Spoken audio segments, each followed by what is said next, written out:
Welcome back to the channel where I'm on a quest to make 16 magical Minecraft map art machines. Today we unlock a word processor. Hey there, poster people! Today I'd like to show you my latest map art creation, a fully functional word processor in vanilla Minecraft using a poster display that doesn't require special commands, mods, texture packs, or data packs.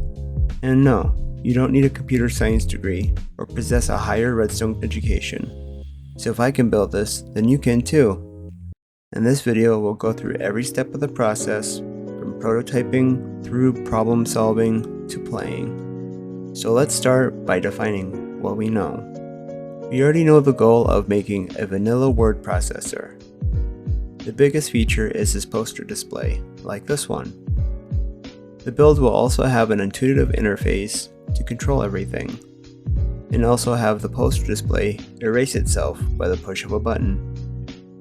This is a basic word processor, so it won't have a cursor like this, or this one. It also won't be able to backspace for reasons that will become apparent after we start building. It's important to understand the redstone flow in the planning stage as much as possible, so let's start a flowchart. I like to think of redstone as a series of inputs and outputs. So let's reverse engineer, or rather, reverse redstone by starting with the display cells. From there, we can determine what redstone components need to be connected as inputs to make the word processor function. Each display cell will include a letter selector to determine which letter is displayed. As for what connects the inputs to the letter selector, that part's still a bit uncertain. And that's fine, design is a process. As the saying goes, we'll color that bridge when it needs to be painted. For now, focusing on the display and inputs gives us a solid starting point to refine as we go. The system will also include a reset mechanism to clear the display cells when the page is erased, ensuring the word processor can start fresh with a clean slate.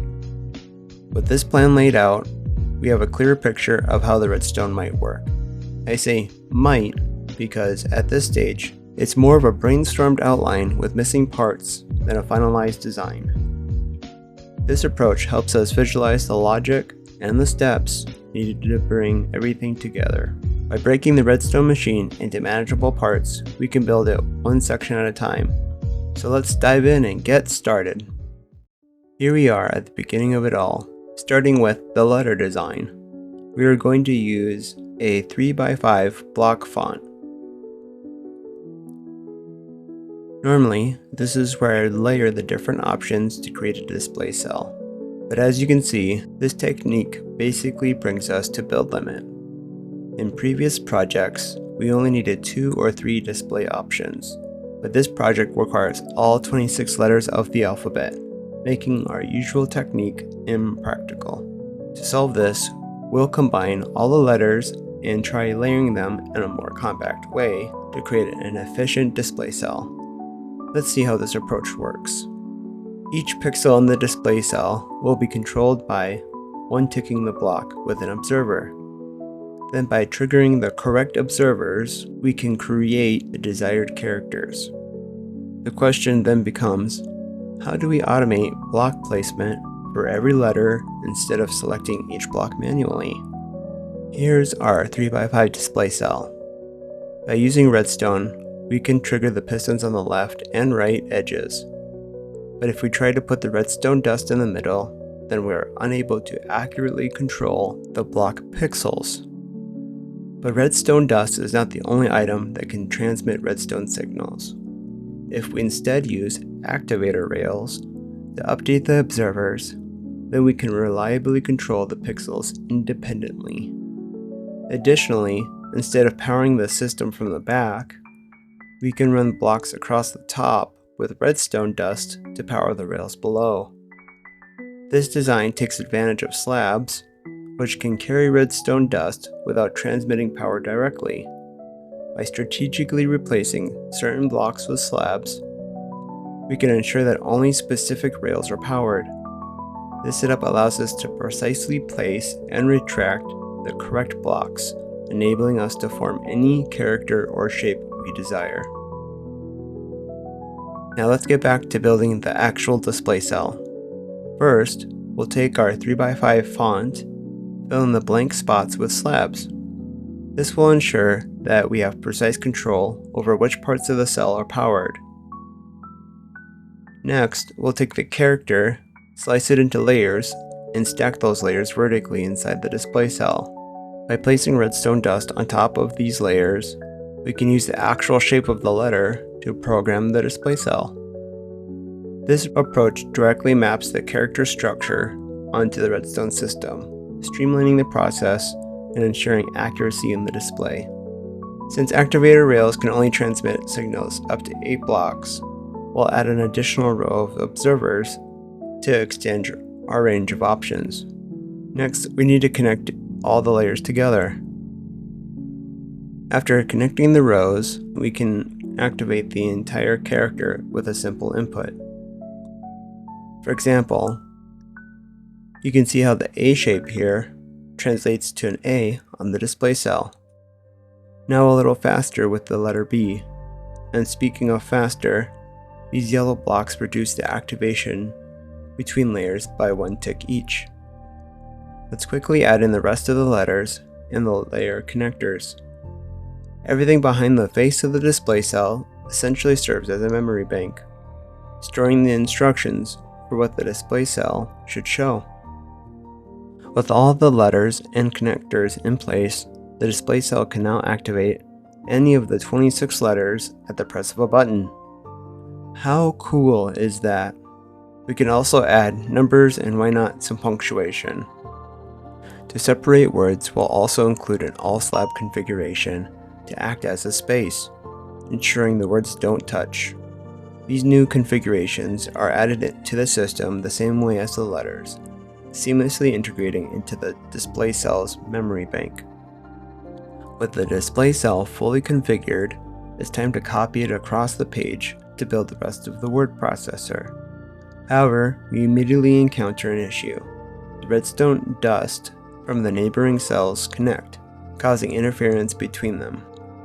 Fortunately, this is an easy fix. By adding a row of rails to the front of each cell, we can offset the redstone by 1 block.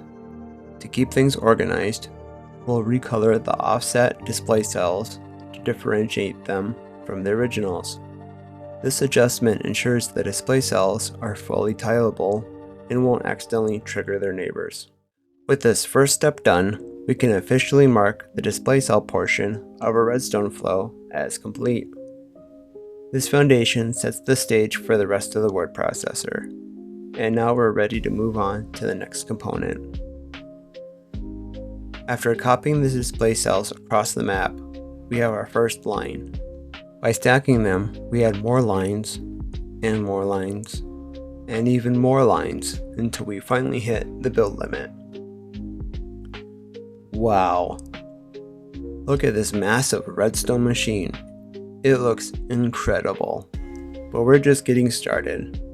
The display cells now span the entire map, from top to bottom and side to side.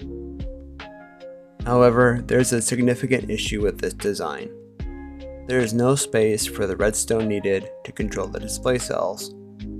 The inputs, marked with no blocks, are completely inaccessible. We need to rethink and adjust the layout to solve this problem. So let's go back to the drawing board. My first idea was to try and use a larger font, thinking it might solve the problem. Before committing to building an entirely new display cell, I created a template and spaced it out to test the fit. Unfortunately, it didn't work either. So now the question becomes, what else can we try? Well, maps can be rotated. What if we build the display cell as a 5x3 instead of a 3x5? The machine will technically be sideways, but the text will still appear correctly on the map. Let's reconstruct a new display cell and add all the characters using the same method as before, just rotated to face the other direction. After building, we'll run a quick test to ensure everything is functioning as expected. Now for the moment of truth, a test fit. With this configuration, we couldn't fit letters all the way across the map and still have a 3-block gap between the cells to run redstone for triggering the letters. The next question is, what does that redstone look like? Let's figure it out. To design the redstone, we need to consider our input options. In the last video of the series, I introduced a red coder design, which is a common circuit used in the redstone community. The design could easily be adapted into a button board to give us controlled outputs for selecting letters. However, I recently watched a video by Pearlescent Moon where she built Wordle using redstone. She used renamed items as letters and item filters to capture the inputs, which represented the words. Inspired by her approach, I decided to use renamed page items and item filters to trigger the letters. Instead of using water streams like she did, we'll utilize hopper minecarts on rails for item transport. That's right, we're diving back into Railstone for this episode. We'll begin by using a common item filter design, modified with a rail on top to accommodate our Railstone system. After installing this under the display cell with powered rails, everything fits perfectly. However, while getting the letters in is straightforward, the real challenge lies in figuring out how to get them out. There's no space beneath the hoppers to extract items, and we can't pull them from the side since the hoppers are locked. Perhaps we can design a custom item filter to better fit our setup. After some experimentation, the results are intriguing, but unfortunately it doesn't solve the spacing issue or fit any better than the original design. Let's try another common item filter design. Theoretically, we could use a hopper minecart running along the rail to grab the letter items.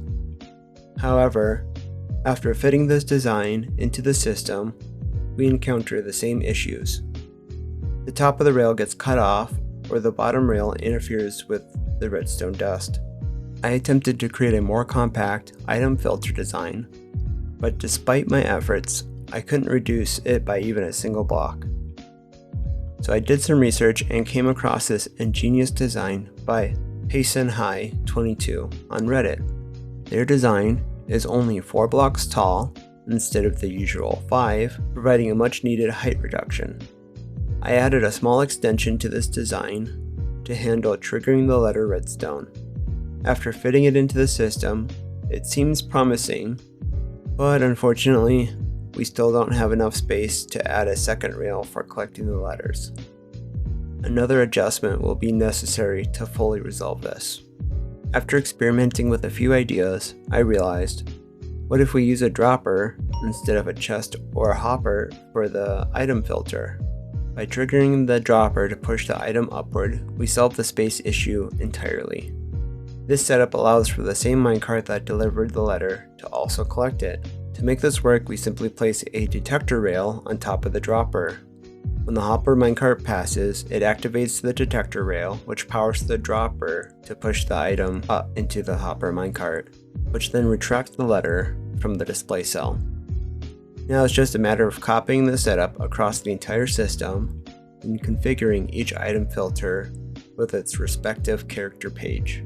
Careful attention is needed to ensure each item filter corresponds to the correct letter on the display cell. With this solution, we're back on track.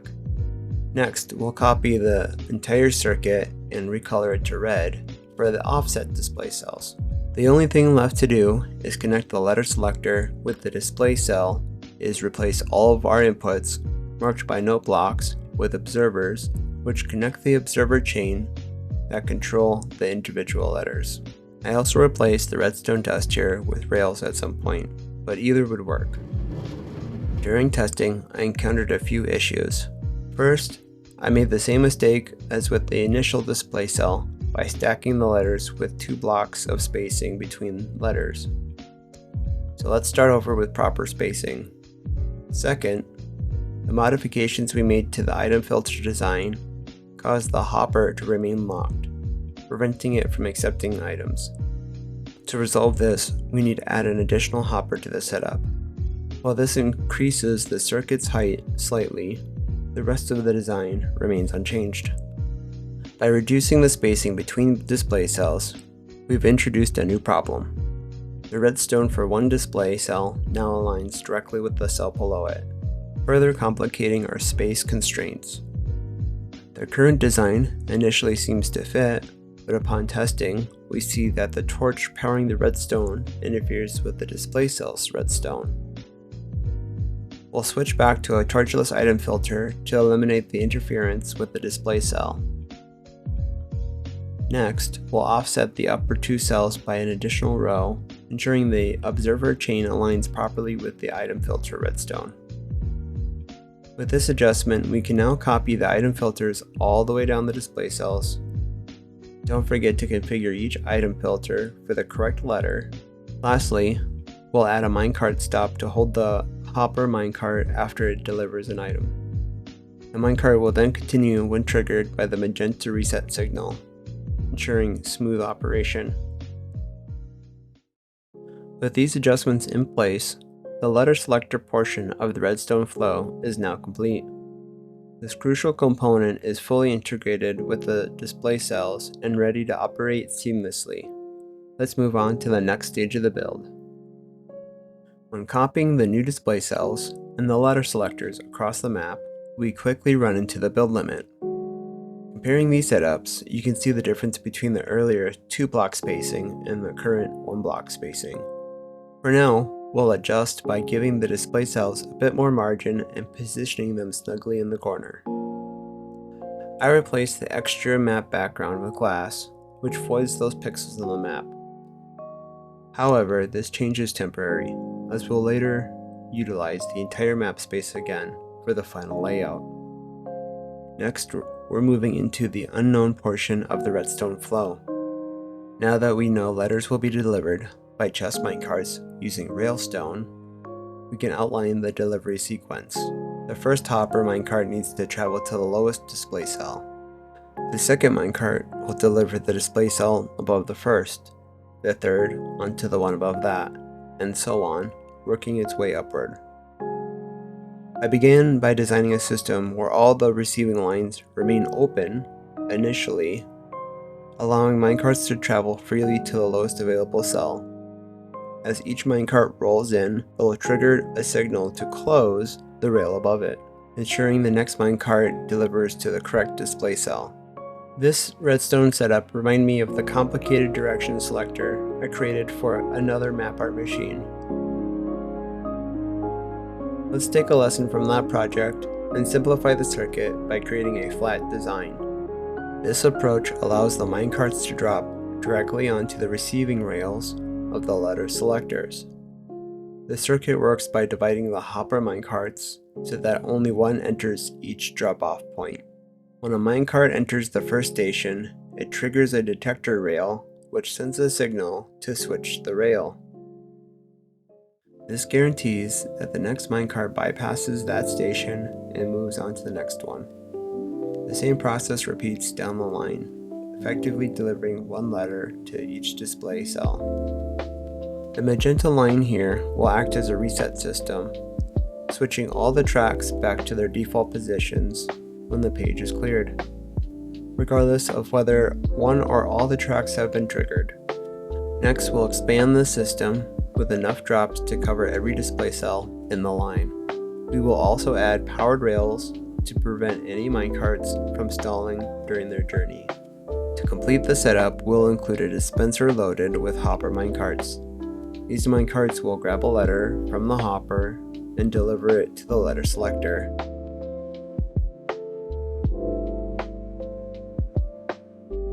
Watching the system automatically switch all the rails is really cool.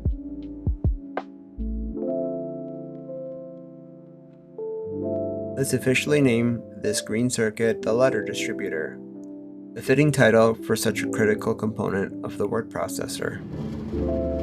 Next, we will need to finish the rails where the hopper minecarts will drop onto. After quickly adding those in, I ran a test and the results revealed an issue. The words were being distributed backward. I would put in hello and it would display Bleh.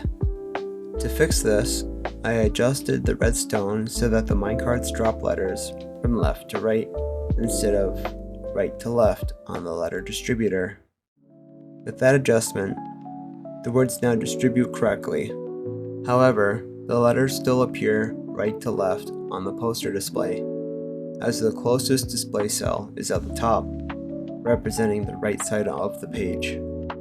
I decided to leave this configuration as it is for now and move on to other components of the system. The letter distributor gets copied and recolored to lime green for the orange colored display cells. However, up to this point, I've been activating the letter distributor dispenser manually. To streamline the process, we'll build a system that can self-dispense letters from a chest minecart automatically. Another issue surfaced. The hopper minecarts are clipping onto adjacent rails at the minecart stop of the letter selector. To address this, we'll need to adjust the rail layout. After making the necessary changes, I double-checked the setup and found that we can lower the return rail. This adjustment slows down the incoming minecarts just enough for them to stop properly at their designated stations, resolving the clipping issue. With the letter distributor circuit finalized and functioning properly, we can now officially add it to the Redstone flow and mark this section complete. Another critical component is in place, bringing us one step closer to a fully operational word processor. Initially, I planned to connect the reset lines between layers using this funny redstone line, but then it struck me. Since minecarts are already setting each display cell, why not let them handle the reset as well? Inspired by a technique I recently saw in another video, I decided to use observers in string, since an observer watching a string will pulse whenever an entity like a minecart touches the string. This pulse can serve as the trigger point for the redstone reset line on each layer. Next, we'll create a return line for the minecarts, marked with pink wool. For the display cell minecarts, this design drops each minecart down to each cell and moves forward incrementally. The sequence continues until the final cart aligns with the pink rail at the bottom. I don't know why I didn't just make it drop straight down. It would have been a more efficient option. Next, we'll add a minecart station on top of the letter dispenser to handle chest minecarts loaded with letters. The challenge here is stopping the chest minecart long enough to transfer its items and then depart without disrupting the operation of the other letter distributors. To achieve this, the green dispenser's redstone will remain unchanged, while the chest minecart is triggered separately at the end of the sequence. The chest minecarts are delivered via the cyan rail. A rail switch will be triggered when the last letter reaches its drop-off point, allowing the next chest minecart to bypass the switch and proceed to the next minecart station. Well, what if a chest minecart doesn't carry enough letters? It wouldn't trigger the switch. Instead, we need to create a system similar to the letter distributors that triggers the rail switch as soon as a chest minecart enters each station. This way, it doesn't matter if a chest minecart is full, partially loaded, or even empty. The switch will still activate reliably. Let's call this system the line distributor and officially add it to the redstone flow. Since the design is finalized and functioning, we can mark it as complete. While the line distributor is finished, there is still more work to be done around this cyan circuit.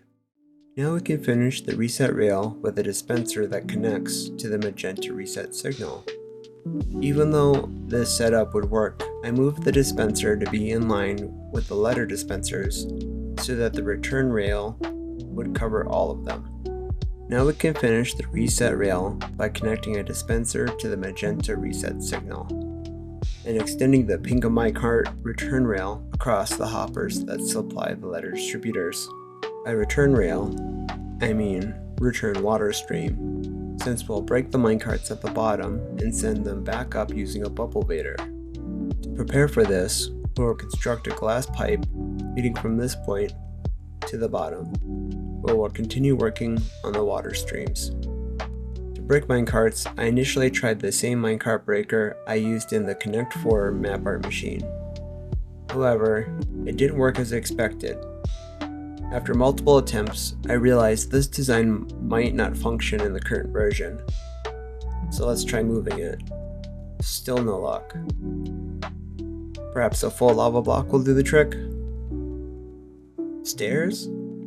Mud block with stairs? Maybe a mud block with amethyst and a slab for good measure? Well, at least I built that one wrong. Let's try again. Okay, still broken.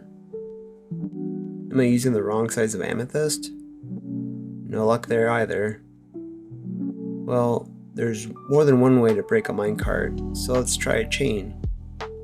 Oh, come on! What am I doing wrong here? Oh, there we go. Was it really just the rail? Yep, it was just the rail. Lesson learned. Let's build a second minecart breaker for the clear signal minecarts. Now we can extend the item stream back to the bottom of the bubble vader and then all the way up to the top.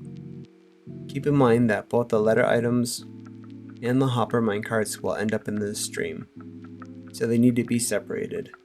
To do this, we will repurpose the configured item filters from a display cell to sort out the letters, which will be returned to the supply chest.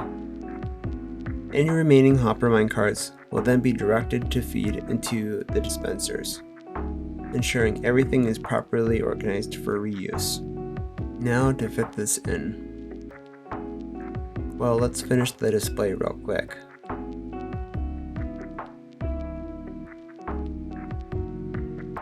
The input needs to be on the other side of the display, so we need to flip the rail switch redstone and make the default state from unpowered to powered, since the minecarts are traveling the opposite direction. Slap a reset line on real quick to finish the rail switches. To get the minecarts moving, we'll implement this light gray circuit to power the rails and push all the minecarts on their way. At the end of the line, we'll add an exit rail and another rail switch to manage their direction. For the item stream above the hoppers, we will widen it to 2 blocks and use chests, which have a smaller hitbox. This adjustment will help align the items between both blocks, ensuring they don't snag on the hopper's hitbox. Using chests all the way down seems resource intensive. Like this build isn't resource intensive as it is. So I tried another option to hold the water in place. However, the items ended up triggering the pressure plates, which lock the hoppers. My solution? Replace the pressure plates with pressure plates. And as you can guess, that didn't work. Is it surprising we've come this far and I still don't know how these work? Thankfully, walls can direct the water without interacting with items. It's a simple and effective solution, just what we needed. Let's throw a minecart breaker between the exit of the line distributor and the item return stream. This ensures the minecarts are properly broken down and redirected into the system. At the bottom, we'll connect all the item streams together into a single flow. Once that's done, we'll fill the bubble vader with bubbles to send the items back to the top efficiently. Now we need to route the items over to the item filters, but the rail switch is in the way. To resolve this, we'll extend the item streams and reposition the item filters. With these connections adjusted, the return system will finally be operational. After adding a bit more water to finalize the streams, we can mark the minecart portion of the redstone flow complete. Oh, but first we need to officially add it to the redstone flow. Then we can mark it as done. Now that the return system is complete, it's time to start working on the control room, the central hub for managing the entire word processor. The item filters will now feed into this double chest, which will serve as our character storage, holding all the letter, number, and punctuation pages. Next, we'll bring the input for the cyan rail up to the control room. Initially, I planned to place it on the same wall as the chest, but I decided to instead position it on the left wall. Here, we'll install two buttons, the top one to summon, and the bottom one sends the chest that carries all the letters in a line. I realized the light gray line from earlier should actually be magenta, as it's part of the same reset signal. So I recolored it and connected it to the reset line of the letter distributor.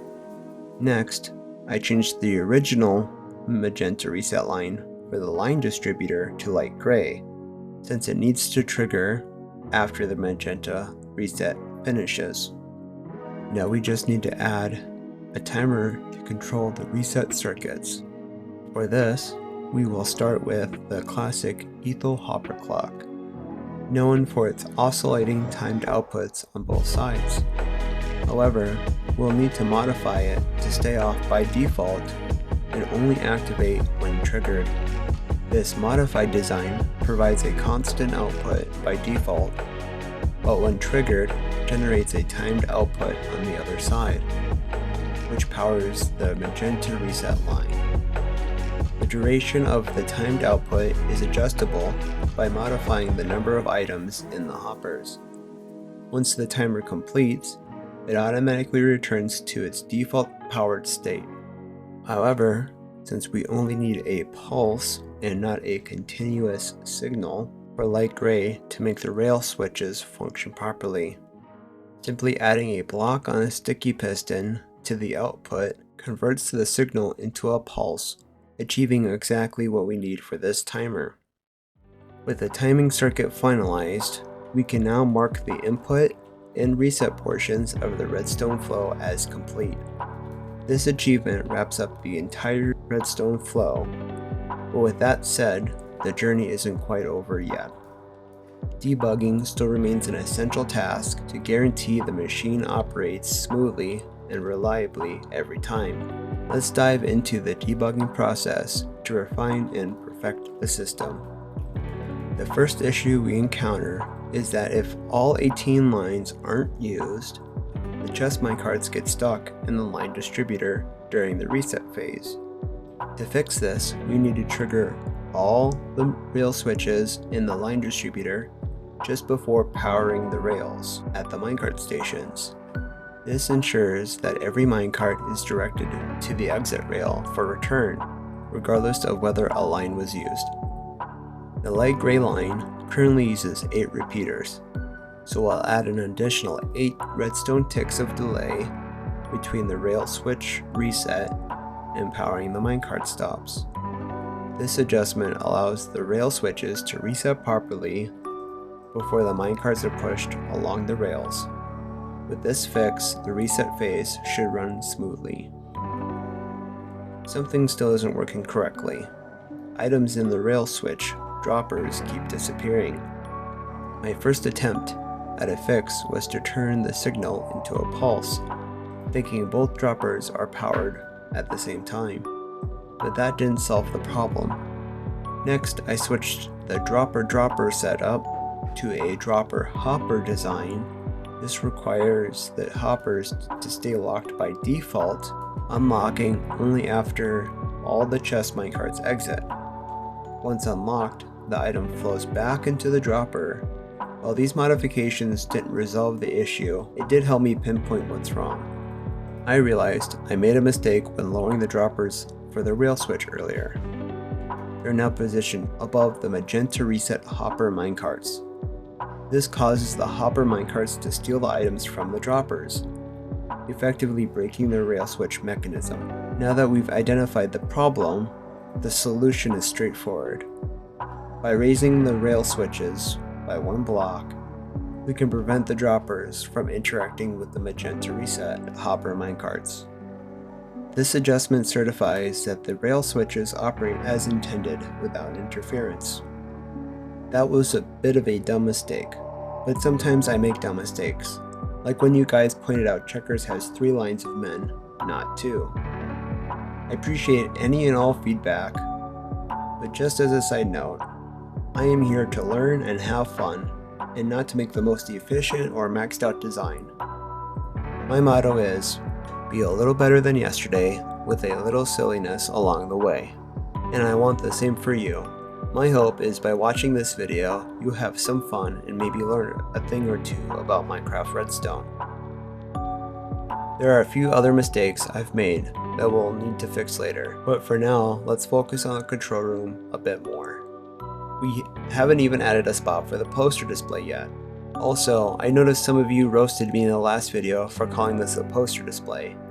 Let me remind you of the logical argument I made in the first video of this series. Posterboy makes map art, so naturally, map art displays should be called poster displays. Makes perfect sense, right? Dang it! How are you now going to throw a logical argument back at me? If you still disagree, consider this.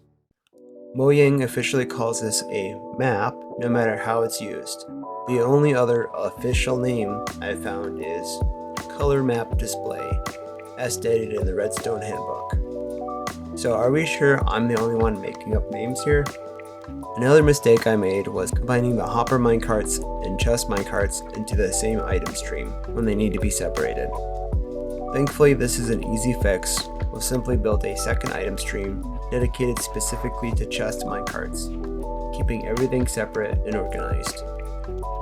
Next, I realized another issue. I placed the item filters after the hoppers that supply the dispensers, causing the line distributor to fill with letters. Instead of moving everything, I opted to extend the item stream and reverse the water flow to run it clockwise instead of counterclockwise. Now the item stream loops, which is beneficial since the hoppers can't always gather all the minecarts in one pass. Another thing we can address is now that the machine is sideways, we can fill in the unused portion of the display cell without the shading effect ruining the color of our margins. Now we're ready to run a simple test, which turned out great. But next we need to stress test the system by maxing it out. Before we dive into a dozen tests, let's make a quick improvement. Adding a bit of redstone here to automatically dispense a new minecart after each one is sent, removing the need for this button and streamlining the process even further. During stress testing, a number of minor issues cropped up, but the first major problem was with the observer's style item filters used in the item return stream. While they work well for the letter distributor, they struggle to handle large volumes of items at once. This causes the item filters to break, allowing pages to enter the letter distributor dispensers and disrupting that circuit as well. To address this, we'll need to use a more common item filter design and rebuild this portion of the item stream to ensure it functions reliably under heavy load. The next issue is minecarts kept getting stuck in the right display cells, which correspond to the ones at the top. I initially thought they weren't getting enough momentum, so to address this, I dropped the display cells and raised the rest of the railstone to build limit, giving the last minecart as much momentum as possible, but that didn't solve the problem. I figured the minecart stop in the letter selector was unreliable, so I replaced it with a cactus-style minecart breaker. This setup directs the broken minecart into a dispenser, which is triggered during the reset phase. With that final modification in place and functioning as intended, we now have a fully operational word processor. After completing this entire build, I realized we could have made it right from left to right. However, achieving that would require a complete rebuild of the display cells, as well as reworking both the letter and line distributors to account for rail directionality. I decided not to tackle that in this video, as the current build is already finished and functional.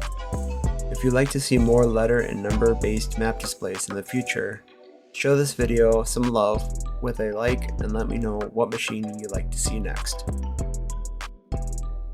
We did it! The build is complete. So why don't we write a letter to Mojang? Dear Mojang, thank you for the world of color update changes to the map color palette.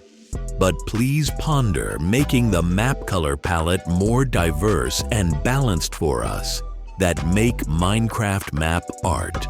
Sincerely, Posterboy MC.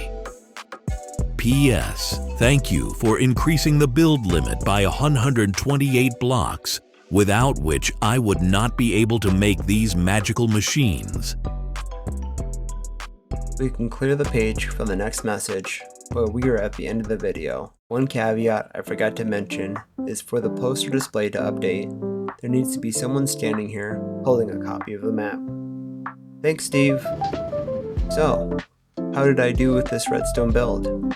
Rate me in the comments from 1 to 15 on the power of my redstone skills. You can grab the world download on Patreon for free, and join the Discord to discuss map art with other creators. For sticking around until the end, I'm giving out a custom 1x1 map art. Leave your suggestion for a custom map art in the comments, and in 1 week after the video's release, I'll create the most liked comment and share it for free. I can't wait to see what ideas you come up with. Okay, I'll see you in the next video where we'll discover what's in box number 5. Oh.